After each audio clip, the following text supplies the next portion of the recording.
Welcome, everyone. Thank you all so much for coming out this evening. For those of you who do not know me, my name is Susan Scorbati. I'm the director of the Center for the Advancement of Public Action at Bennington College. Can everyone hear me okay through the microphone? Good. It is a pleasure to once again welcome local residents of our communities, our Vermont Attorney General, T.J. Donovan, and his team, representatives from the Vermont Agency of Natural Resources, the engineers from MSK and Otter Creek, members of the Vermont Legislature, and our local officials, all tonight to Bennington College.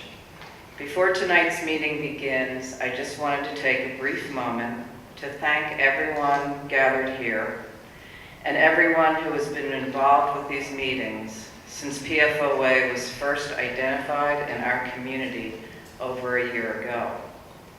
Gatherings such as this one and the work that is being done at all levels of government in Vermont, along with our citizens and our schools, continue to be models for civil dialogue, transparency, and community engagement. Thank you all for this work, for all that you are doing, and for being here this evening. It has truly been a collaborative effort between so many people. And now I would like to introduce our Vermont Attorney General, who we're so pleased has come down to Bennington to speak with us, T.J. Donovan.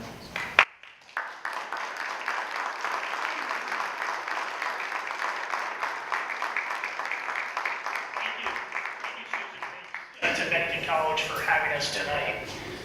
So we got good news to talk about tonight. The first thing I want to report is my environmental chief, Rob McDougall, who has been a constant presence. Rob, if you could stand up, he's done a great job on this case.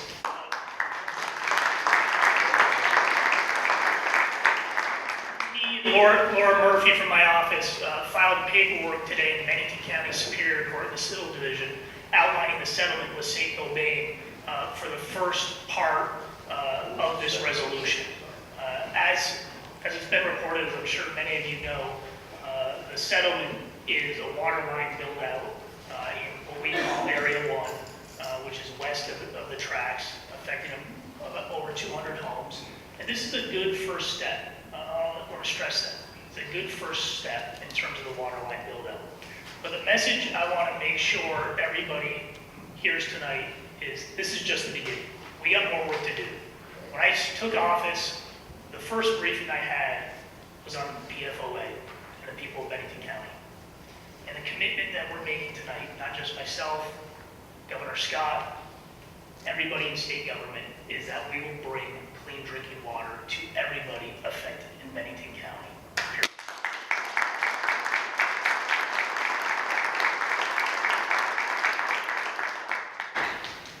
People have said, well, what are you doing? What we're doing is negotiating and talking. And that's gotten us to this first step. Something real, something tangible that's going to impact and help the people of Bennington.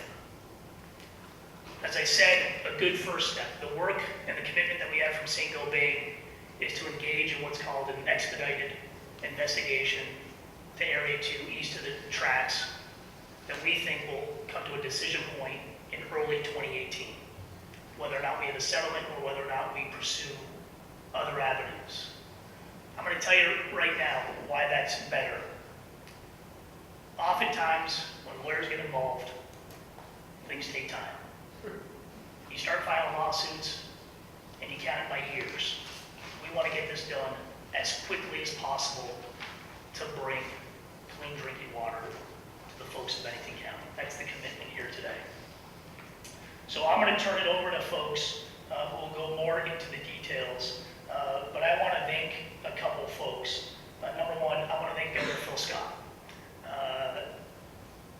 Like me, he made a commitment to the folks of Bennington County to bring clean drinking water, and he has been a great leader on this issue and his entire team, and I want to thank Governor Scott. I want to thank Secretary Julie Moore from A&R, Commissioner Bodecker, Deputy Secretary Peter Walkley here from shortly. I want to thank the Bennington Town Manager, Stuart Hurd. I walked into Stuart when I walked in. I said, Stuart, this is a good thing. And the first thing he said to me was, finish the job. So, Stuart, message received, and you're absolutely right. We got more work to do. I want to thank the Assistant Town Manager, Dan Monks. I want to thank the Bennington Town Engineer, Jason Domesh. I want to thank the North Bennington Water Board Chair, Steve Goodrich, the North Bennington Engineer, Mark Youngstrom, the folks from the Agency of Natural Resources who have worked hand in hand with Rob McDougall, with Laura Murphy from my office, Jen Duggan and Matt Chapman over here, if you guys could stand and bend down in Bennington constantly.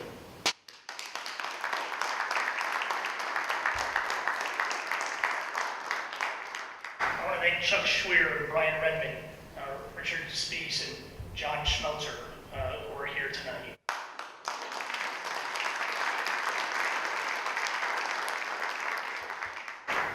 I want to thank St. Dobain for being at the table.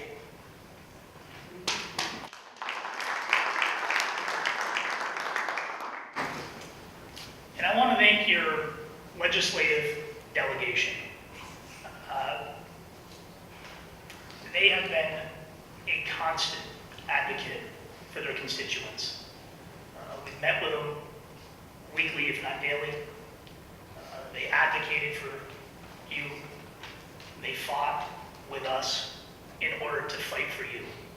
And if there was ever an example of being representatives of the people and for the people, it was the Bennington County delegation.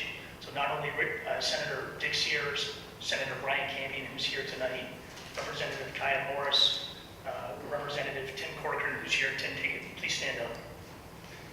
Representative Mary Morris, who's here. Mary's here as well. Mary, please stand up. And let's give a round of applause.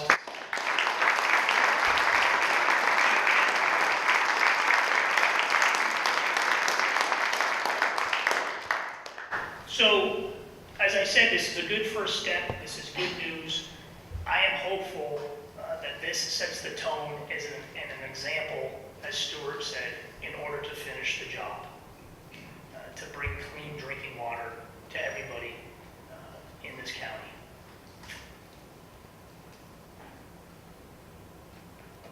This is, when I was campaigning, I came down here and I talked to some folks. And somebody who was affected by this looked at me and said, drinking water is a human right. He's absolutely right. And what we do in Vermont is we take care of our neighbors, and we stand up for human rights, and we stand up for the people of this state's rights, and we're not going to quit until we get it done for you. Thanks for coming out.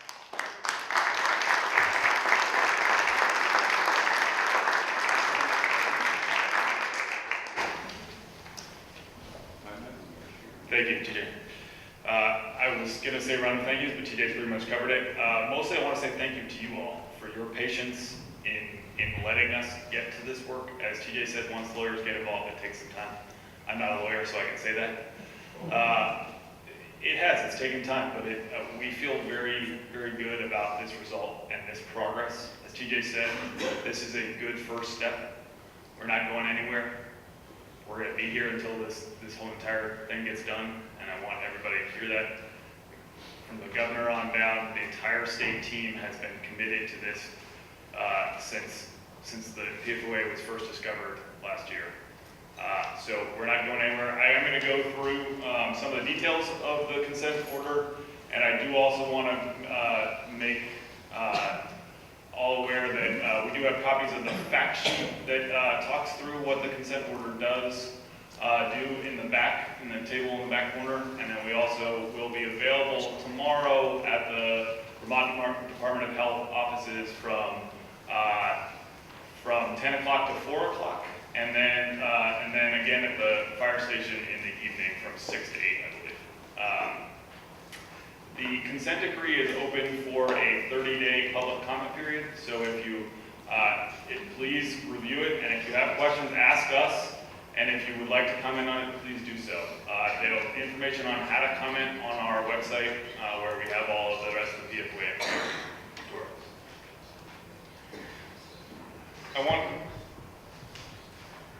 Everybody's looking at the map, so might as well talk about the map.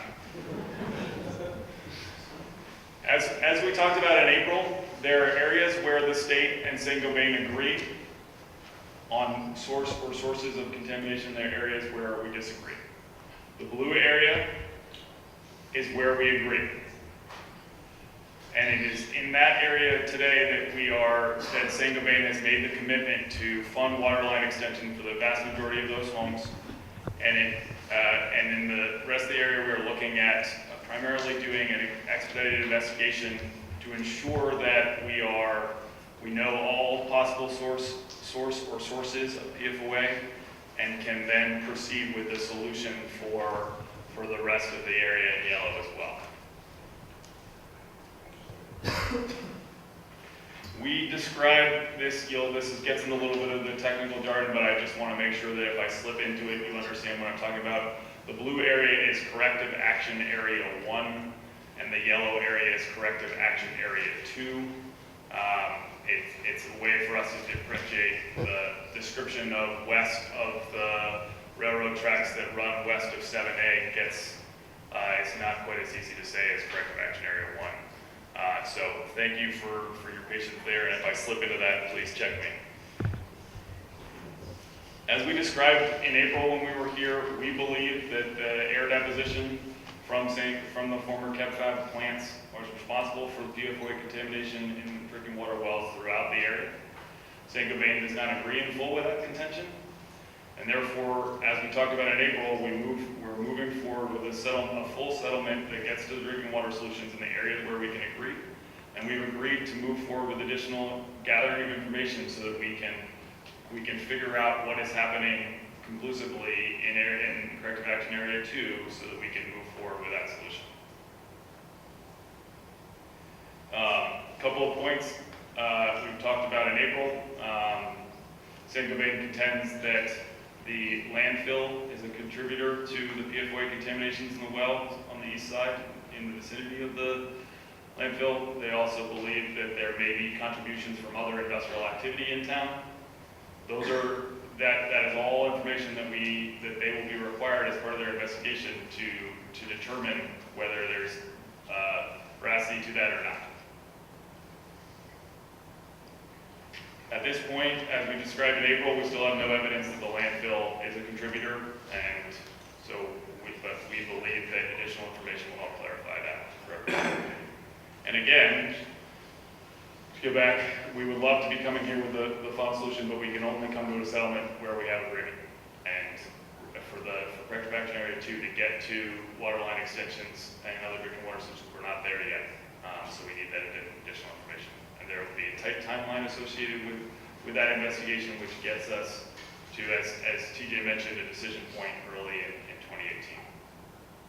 And as you'll hear in a moment, from the 2 engineering firms who have been doing the work planning for this massive project in corrective action area 1, it's going to be a significant construction project. So it's good that we can get started on a chunk of it now, because it's going to be a multi-year process, because there's simply a lot of pipe to lay as we go forward.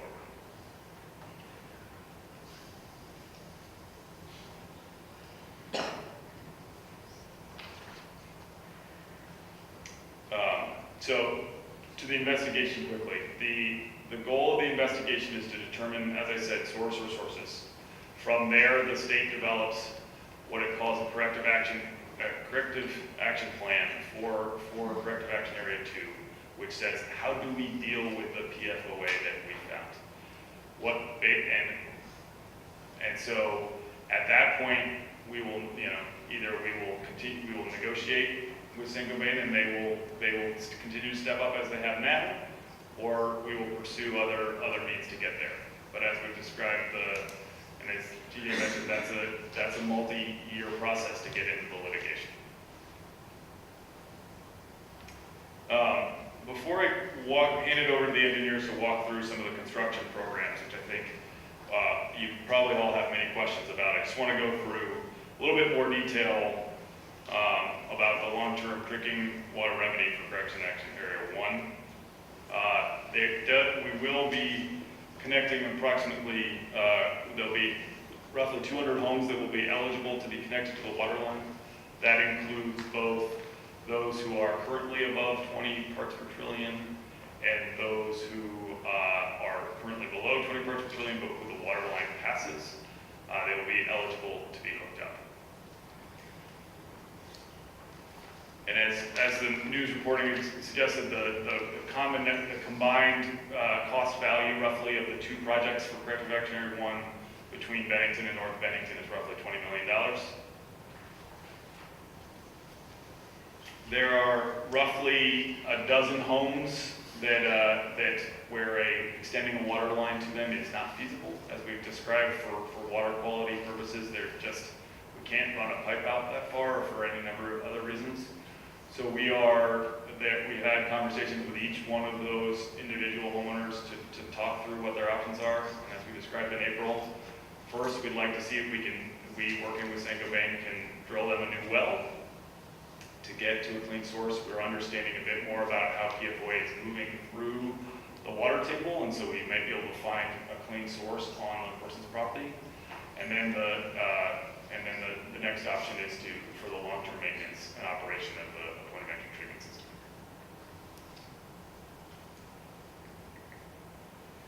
Also,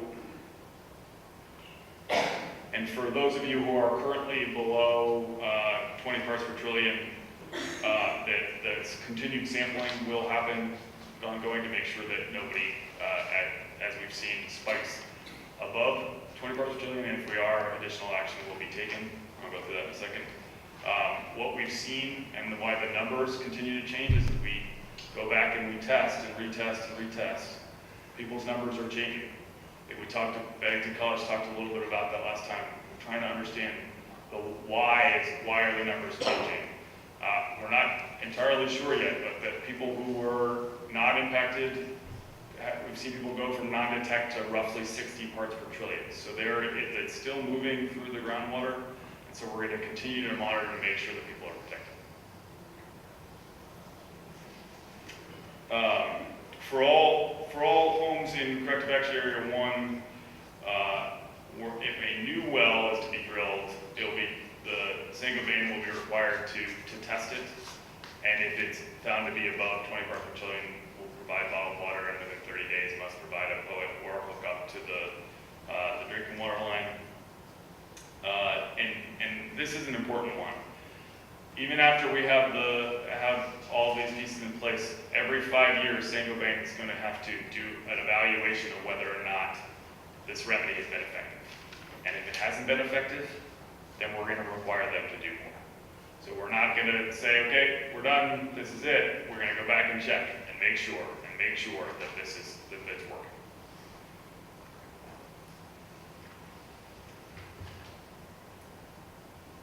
And I also wanted to make clear that the engineering work for both projects are mostly complete, substantively complete at this point, and we're expecting them to go out to bid within the next couple of weeks. We hope to have pipes being laid in the ground this fall, and we'll get as much work done as we can before the frost happens.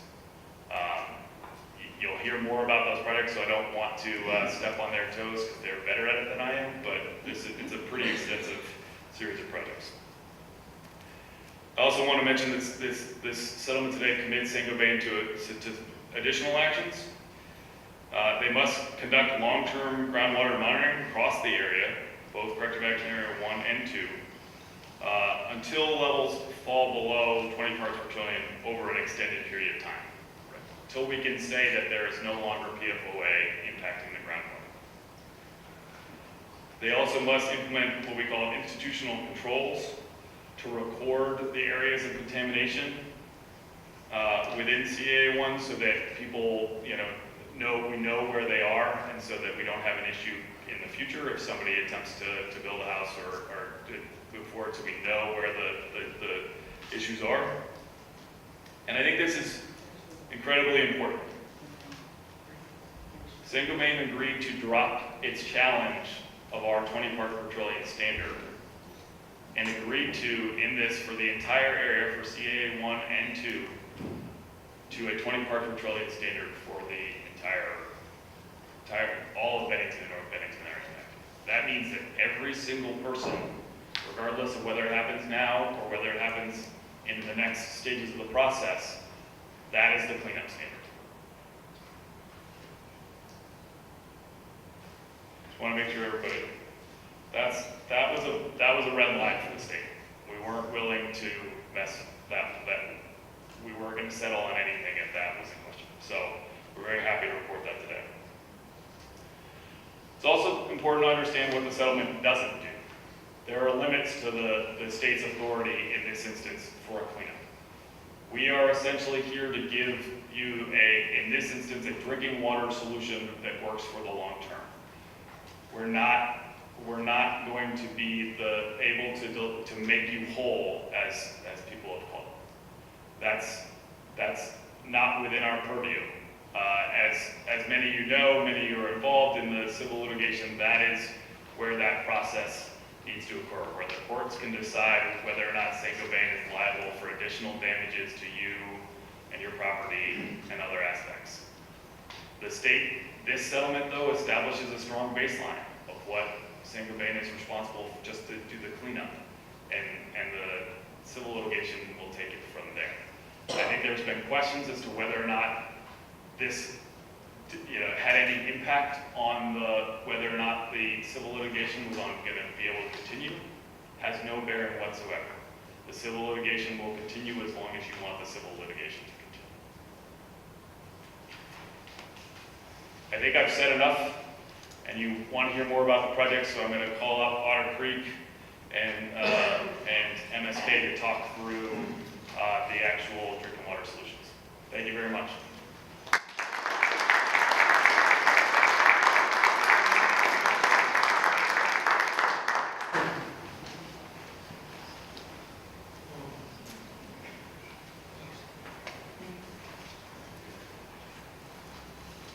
Thank you. Mark Youngstrom from Otter Creek Engineering. I've had the pleasure of working with the Village of North Bennington for several decades. The first thing I'd like to say is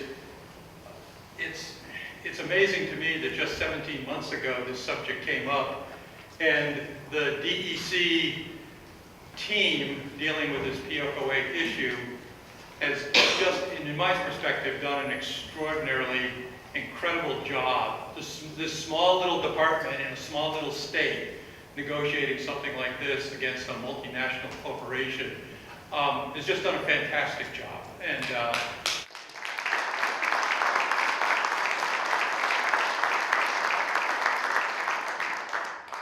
so to North Bennington, you've got a little handout there, and I'll just quickly go through it. I don't need to take a whole lot of time. But the North Bennington project involves about just a little over 20,000 feet of new water main, generally extending outside the village limits. As some of you may know, the Village of North Bennington's water system was given as a deed of gift to serve the Village of North Bennington. And the current water board, because of this situation, has, really agreed that it's, just the responsible thing to do is to extend water service to these affected properties outside the village. And, I think all those people are certainly very grateful for the water board to do that, which under the deed of gift they really have no obligation to do. So 20,000 feet of water main, which will provide in many locations additional fire protection.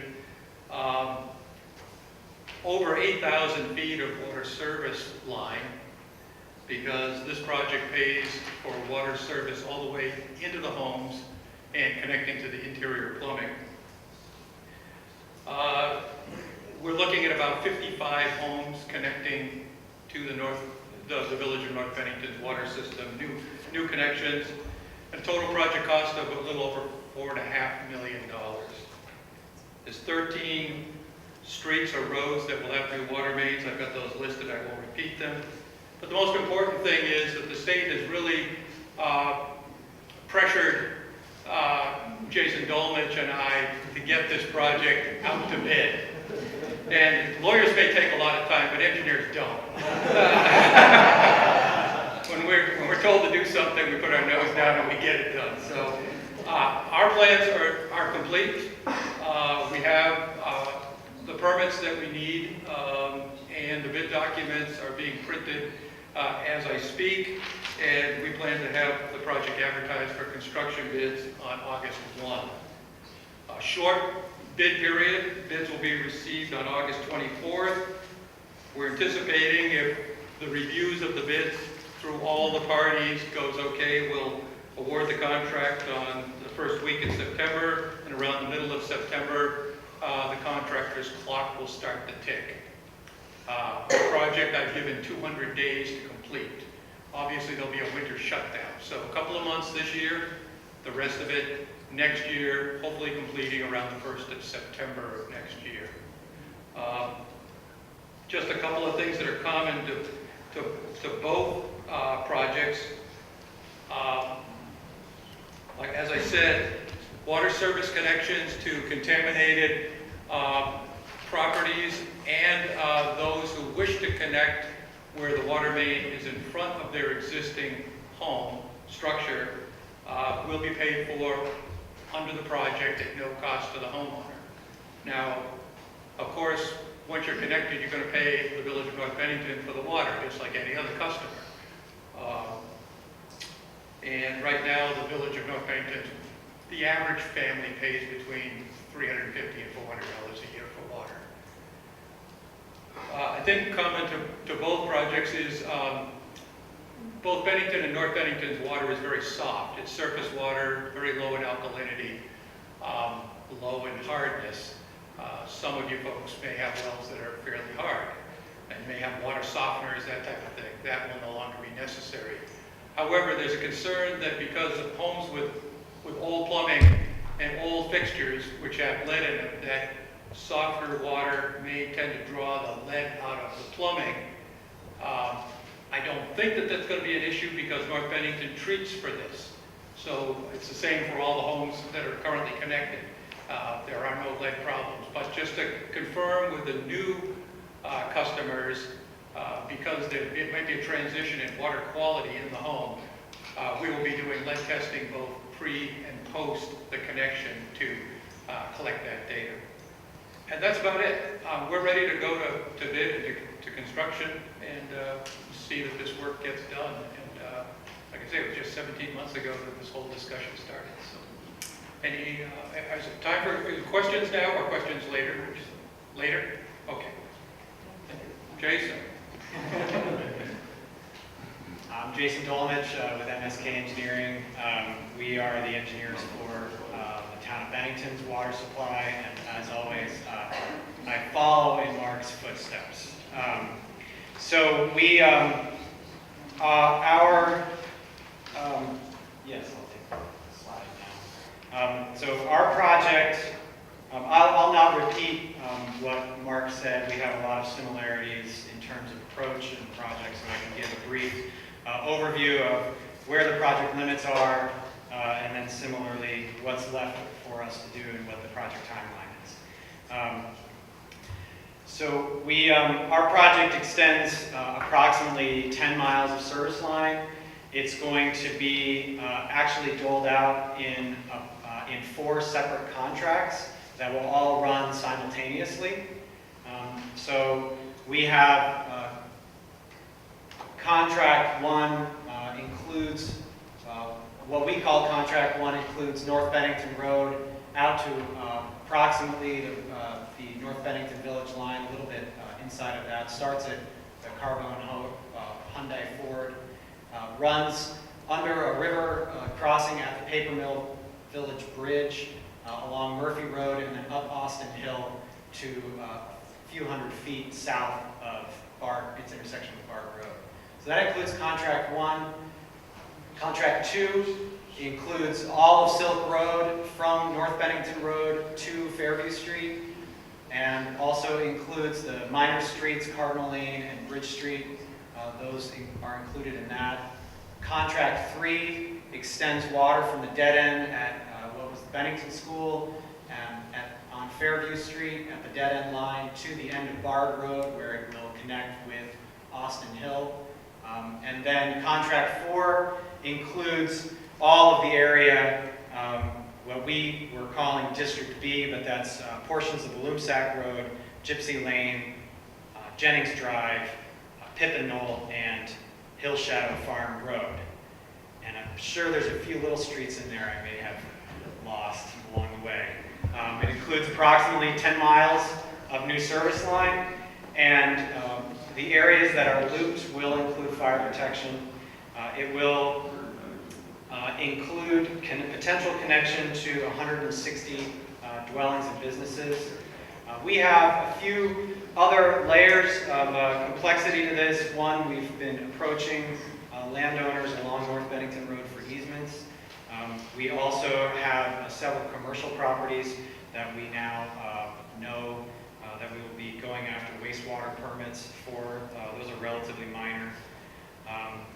We also, so tonight, if you are in any of this area included in the project, we do have all of the local allocation requests, and if you're ready to sign up to be connected and connect with water, we would be prepared to have you review and sign that application. We also, our sites will also, Area 1 will also include at least one spoils area that's going to be located at the intersection or where the overpass of Route 279 is in Austin Hill. This particular project, in addition to North Bennington's project, will include almost 35,000 cubic yards of waste material that will need to be disposed of in a location that would not cause potential contamination to other parts of the area. So we've been working with the state together and VTrans to identify an appropriate location within the limits of Corrective Action Area 1. So we'll also, we have visited almost all of the 155 homes that we're connecting. There's about 20 homes remaining that we would like to do a site inspection before we go out to bid on August 7th. So if you're in that zone and you haven't had a very nice phone call from either Liam or Abby in my office and had Nicholas show up to visit your house, please reach out to us. We'd love to speak with you. We would, our bid time frame will begin, we will be bidding all 4 contracts on August 7th with a bid opening date of August 30th. We're giving exactly the same amount of time, 200 days, to complete the project. So we would expect the close of the construction of this particular project to happen sometime in September or October, depending on winter shutdown. I would also, in closing, just like to extend our office's gratitude to the great partnership that we had with the state. This was a very complicated, large project for us, just given its scale, and we had lots and lots of moving parts, including including Jennings Drive about 3 days before we put the 85% set out. The constant communication that we had with the state was really, really helpful from just everybody at A&R. So I really, we really appreciate it. And I also just have to thank my staff who was forced into mandatory overtime for 2 months, and they took it, and they all lived up to the task and worked really, really well as a team. And I think we served the community well. We're located right in downtown Bennington, and we're very, very happy to be a part of this project and serve the community. So thank you very much.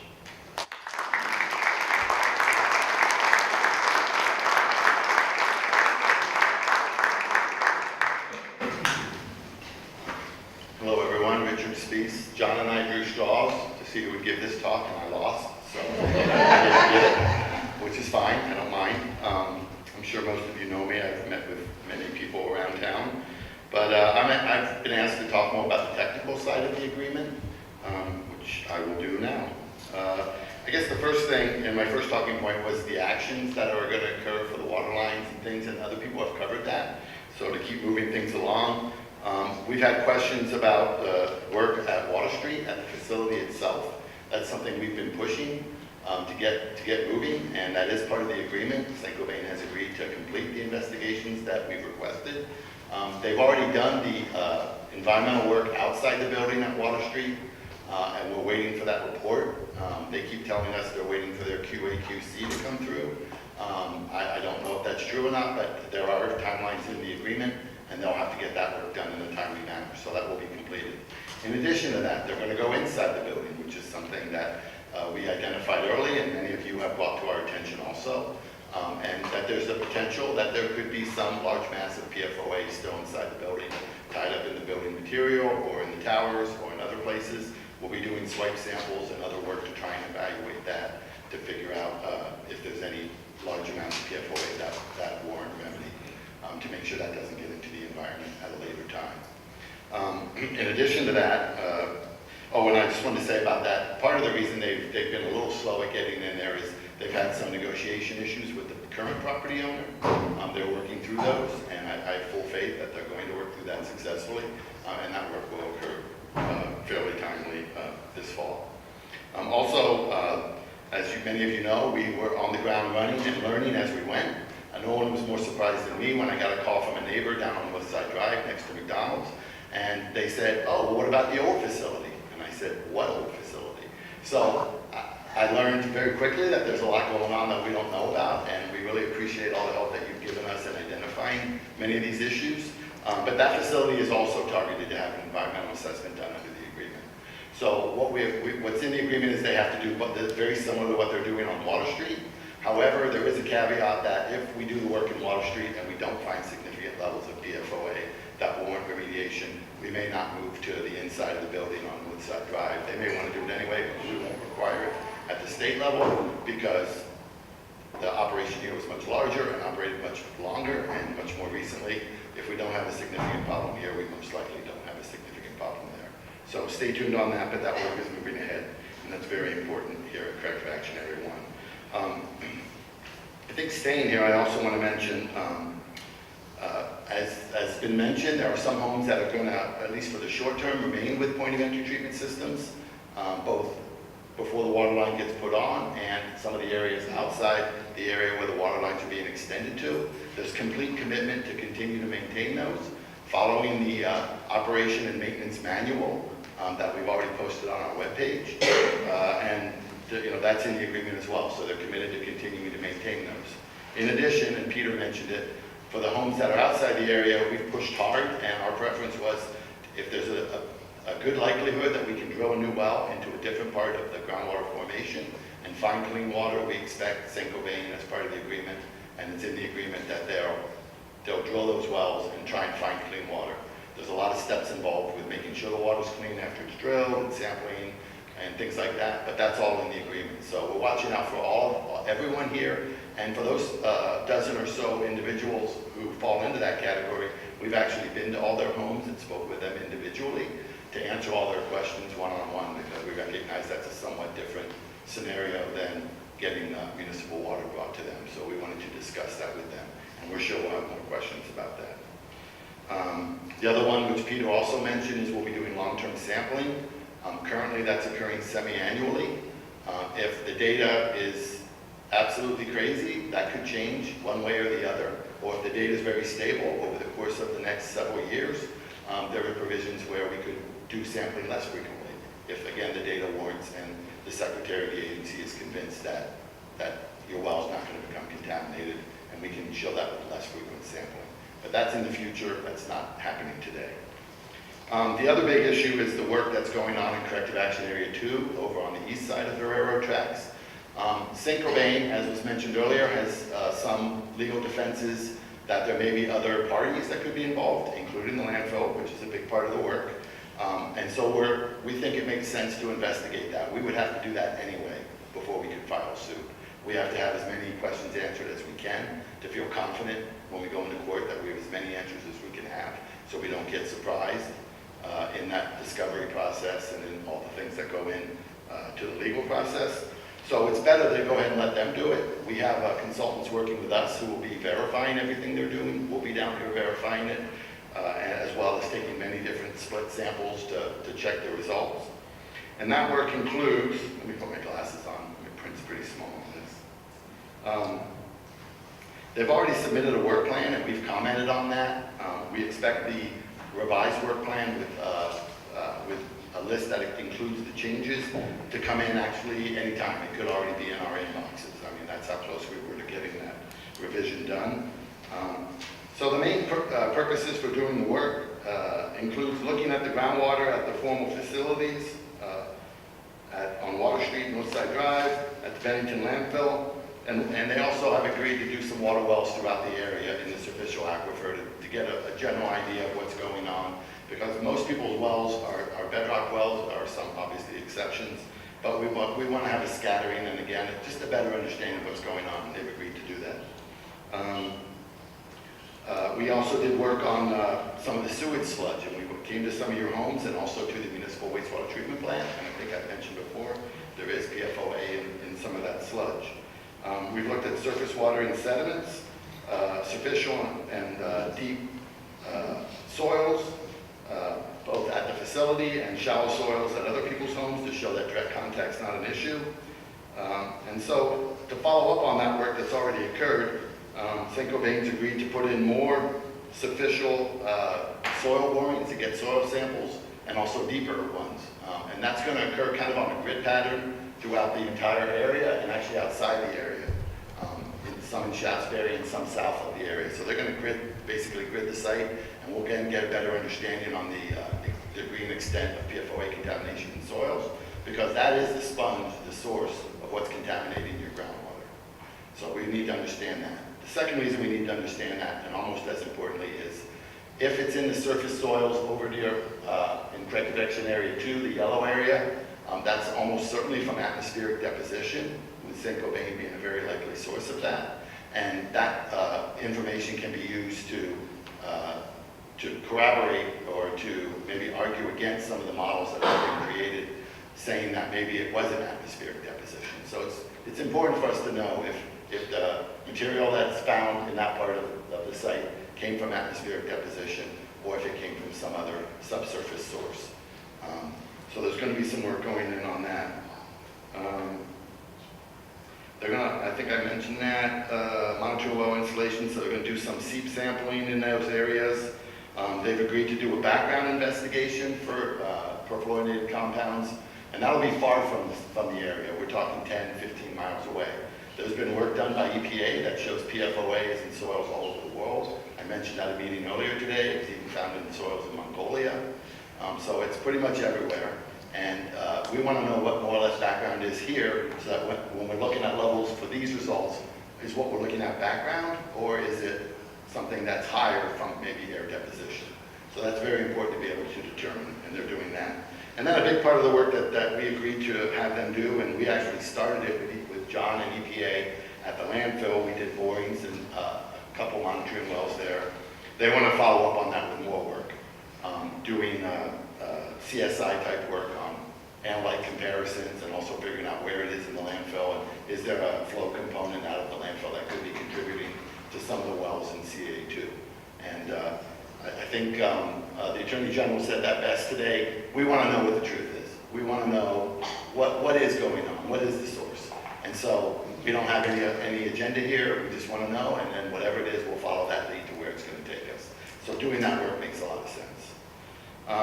Lastly, we're going to do long-term monitoring, and part of that is we're hoping to be able to turn some of your drinking water wells, instead of abandoning them, is putting some type of outdoor pump on them, and so that someone can come and turn a key and turn the pump on and draw a sample maybe once a year, maybe once every 5 years, depending on where we are in this whole project. But we want to continue to be able to monitor your groundwater into the years and decades to come for what we expect it's going to be contaminated. And in that effect, there's a sign-up table back there with a large sheet of paper. If anyone's willing to allow their well to be turned into a monitoring well, it'll all be retrofitted. We'll certainly take your concerns into account, please sign up. We'll consider that. We're only thinking maybe a dozen or a dozen and a half wells over the entire area, just to understand the trends. So we probably won't choose everyone who's interested, and we want to get a smattering from all over, but please sign up. Also, there's other fact sheets on there. I think the ones that the engineers handed out, which most of you already have, there were extra copies of that. There is a one-page handout on the overview of the consent order that was filed today by the Attorney General. That document is large, and I would be surprised if most people in this room get through the whole thing. But the fact sheet is a nice summary of the key points, which we've kind of gone over, but you'll have that in paper form if you have a paper file. We're also going to post that on our webpage, and so it'll be there for a long, long time for people to be able to access. We've also worked on frequently asked questions. Many of you have had questions, more related to the waterline work, but we added some other questions that we're not sure we've answered in the past. So that's also going to be posted on our webpage, but there are some copies at the back table if people want to grab them. I'm sure we're going to answer a lot of them tonight when we get to the Q&A, but you'll have them there as well. A couple questions that came up in the past. One was, what happens when we get a new administration? Well, we have a new governor, and we have a new attorney general, and I haven't noticed one change. They've just been just as committed to this project as our previous governor and our previous attorney general, and that's a really good thing that everything has moved ahead smoothly, and I've been able to stand by my promise that nothing will change. So I'm really happy about that.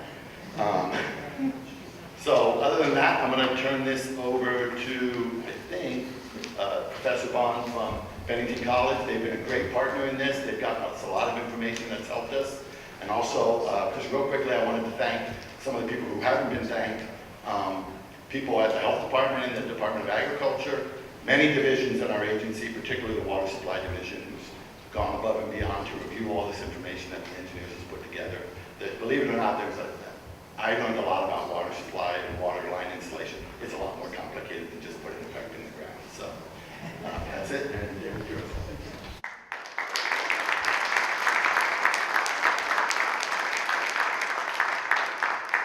Hi, my name is David Bond, and I'm the Associate Director of the Center for the Advancement of Public Action at Bennington College.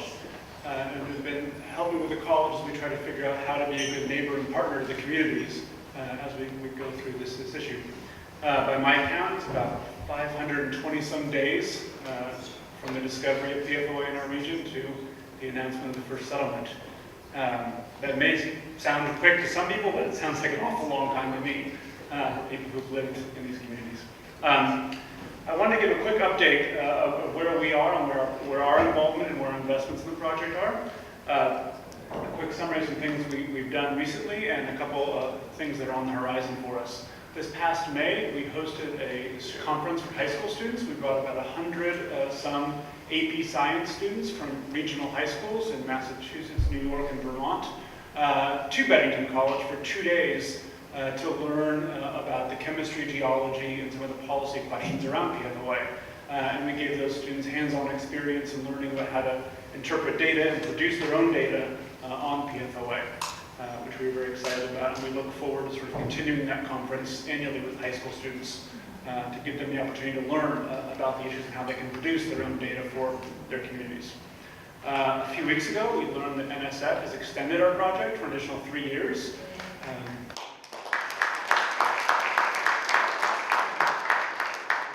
We're very delighted to continue working with the communities, and we'll be out in the community, and we work in Petersburg, New York, Hoosick Falls, New York, and Bennington.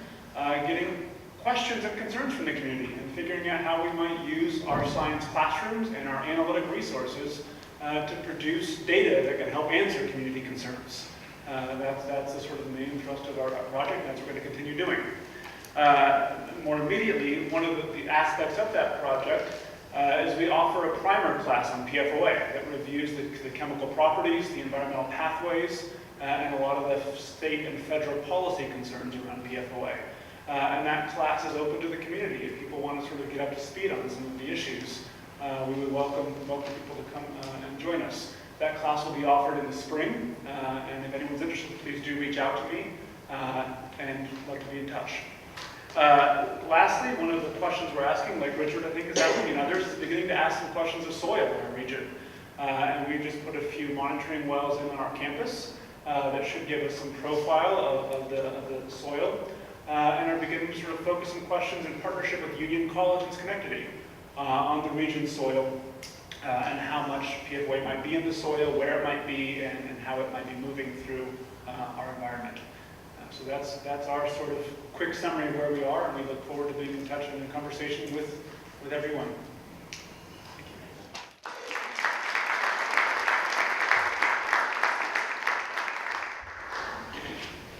Thank you, David. I think we can all of us here say thank you for the partnership that Bennington College and all the colleges in the area have really contributed to in a way that expands what the state is able to do in a way that's incredibly meaningful and can get to many of the sort of back of your mind questions that as we work to try to understand where things are and who's responsible and how to get them to pay for it, that we can get some of those answers. And that's incredibly meaningful, so thank you all, and I'm very excited that NSF has decided to reward you for another 3 years. At this point, we'd like to take your questions. I know we presented a lot of information. There's a lot more information out there.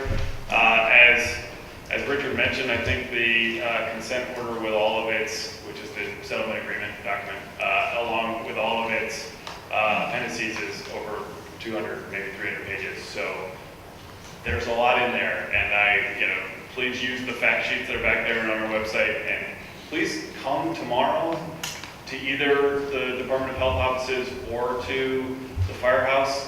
There'll be the maps of the specific engineering projects up there, and opportunities for you to ask questions of our experts on the investigation, on the portions of the settlement documents. So you can really ask those detailed questions if you don't feel comfortable asking them now, but we can get as many questions as you got now. So, Stu. Two questions.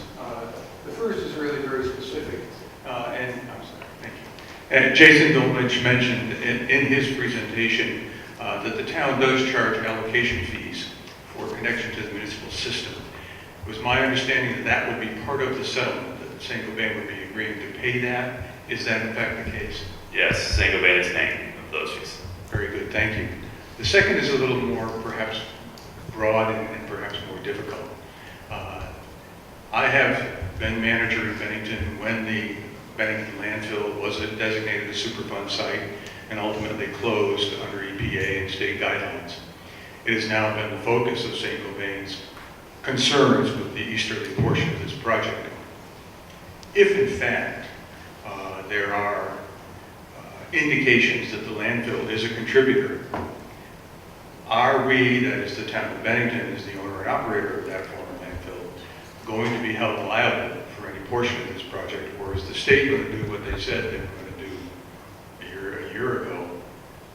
Bennington won't have to pay to have its people connected. I think, as Richard says, we need to figure out what is happening first. Those are questions that will come at a later date, and I don't, we're committed to finding solutions for everybody, and we understand the town's position and the town's financial position, so we're cognizant of that fact. Thank you. My question is for the engineers. Okay. I live on Harrington Road, kind of in the middle of it. Thank you. My question is for the engineers. We live on Harrington Road, kind of in the middle of it, and neighbors to the north and to the south of us have been contaminated with PFOA, some not too high levels, some very high levels. We've been lucky enough to be in a no detect position, at least to this point. I was wondering if the engineers could describe specifically the criteria for not bringing the lines out past our road, our house on the road. I know that we're no detect, but because of our concerns about potential down the road, since, pun intended, since the numbers fluctuate quite a bit, the readings of PFOA, if they could explain to me exactly why extending the lines would be a detriment to us, because that's what I was told today. So I'd like to understand that better. Mark, can you speak to that question?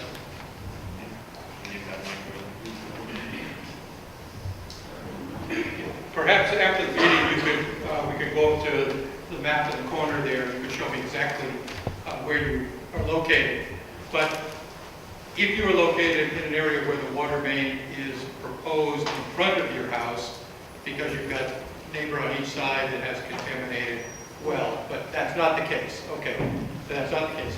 The water mains were, we did a study early on to determine water age, because as the water sits in a water main longer and longer, it loses its disinfection ability. It loses what? Disinfection. In other words, the chlorine that's in the water loses its concentration. And so what happens, and also there are compounds created called disinfection byproducts, which we really don't want to see, and that's when chlorine is in contact with the water for a long period of time. It creates some other compounds that we have concerns with also. So, long story short, the longer that we extend these lines to the west in North Bennington's case, the older the water becomes in the system.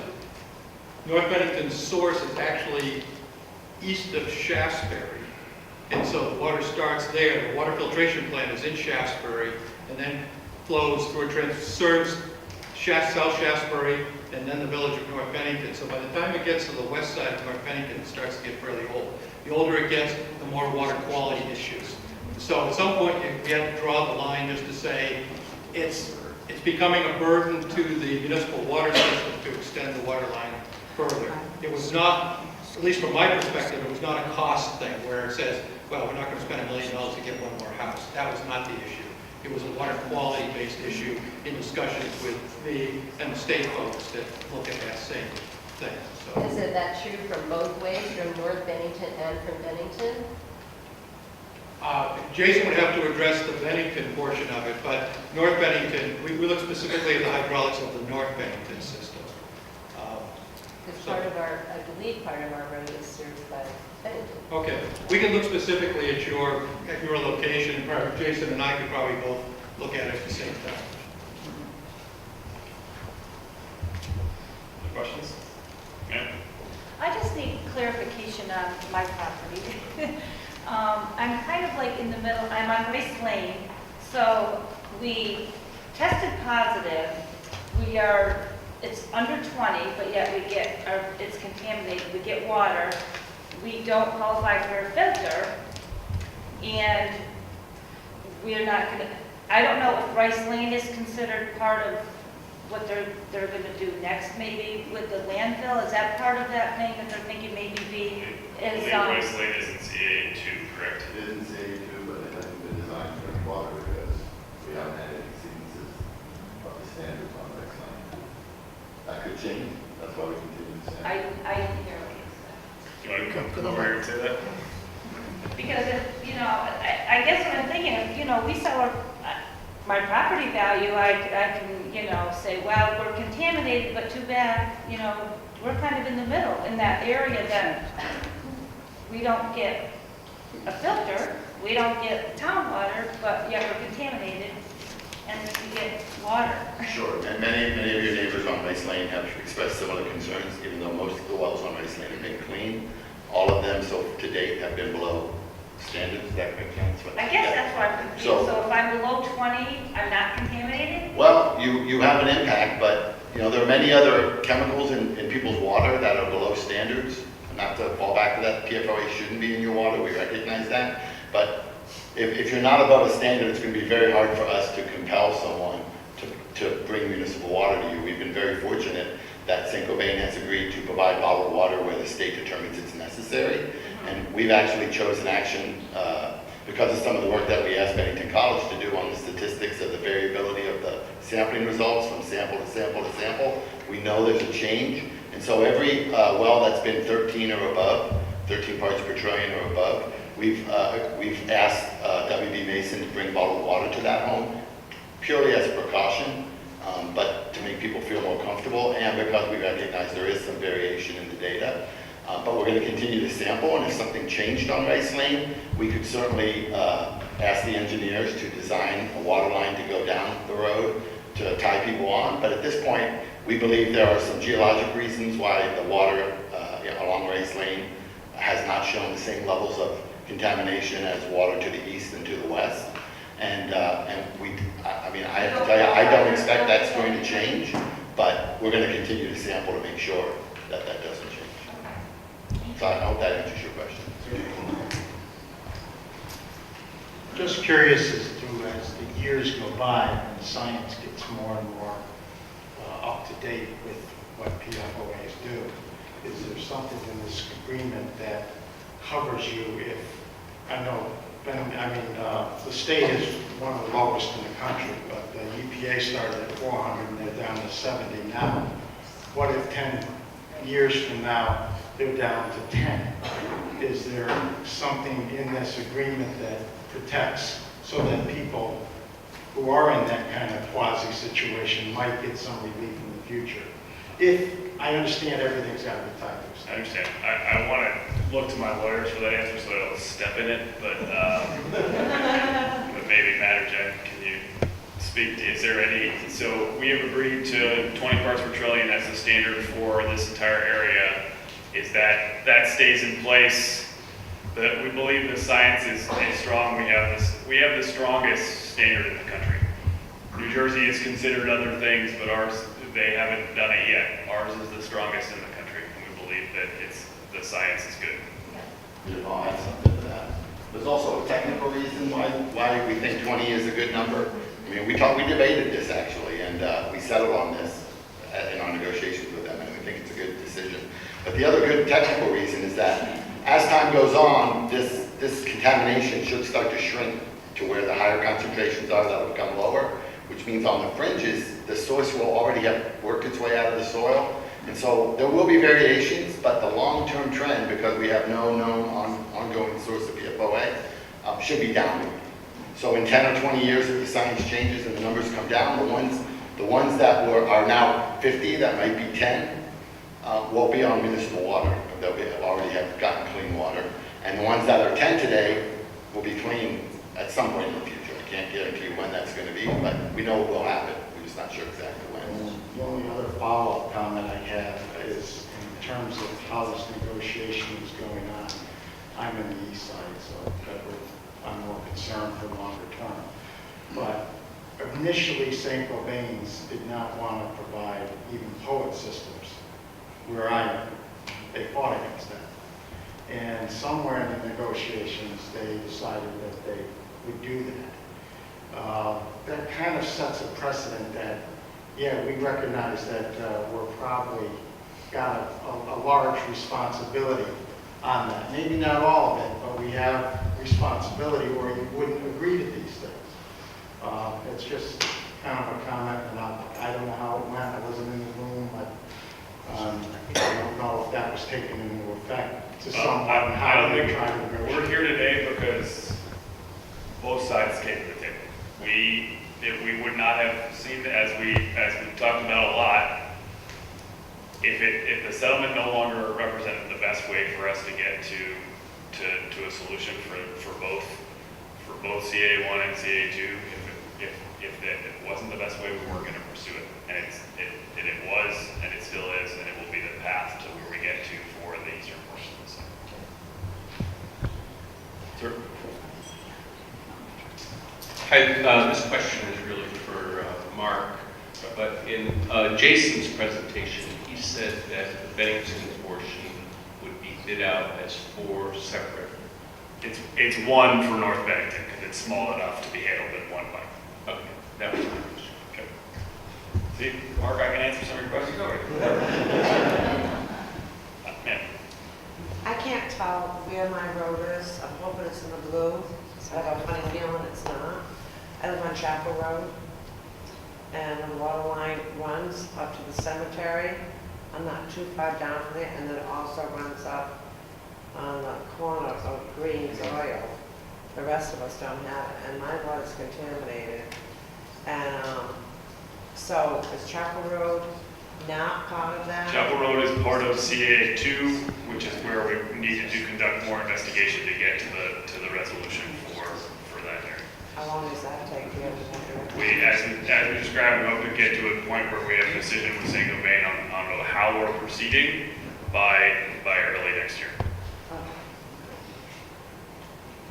that's in the agreement. So it's in file with the boards.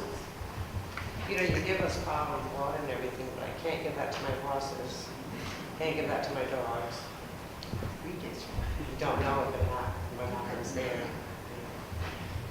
Hi, I have a question. I'd like to find, I live on Harrington Road, and how do I find out if my house, my property will have the water,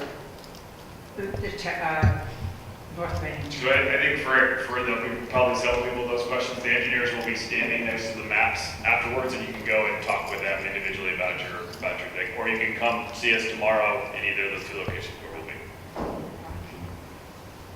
I couldn't hear your answer. Oh, I'm sorry. The maps that are up here on the upper level, the engineers will be standing next to them to answer specific questions like that. Okay. And After this meeting? right after this meeting, yes. Okay, thank you. We must have done a good job, David. We have one more here. Is there a provision in the agreement for future development in these areas? So if somebody builds a house or wants to build a house, will they be protected? Would their water be protected? Matt was ready to answer that question, so I'm going to let him do it.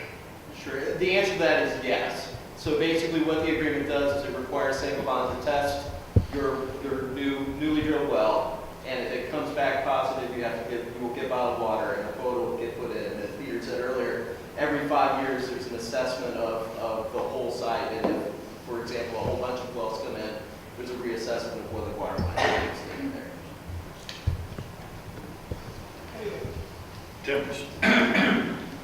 Just a quick question. As the new line is, going to be installed over the next year or so, I'm assuming the point of entry systems are going to be, they don't need to be hooked up.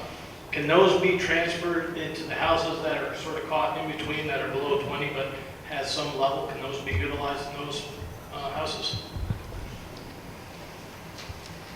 Just thank you. That's not something we've discussed currently. We'll have to think that through. You have that? It's a great question. It's not in the agreement specifically, would be my answer to that question. Could we amend it? Well, I think the agreement currently contemplates the PFOA being decommissioned, and I think that the issue will be, it's an interesting question and one that we hadn't talked about, and it's, I think, something we can think about. I think the state has control over what happens with decommissioning. I think more a question is it safe, is it helpful, is it appropriate to reinstall it? Just to give that some relief. Thank you all for coming in again. Please take a look at the maps. Oh, hold on. Attorney General, let's say one more.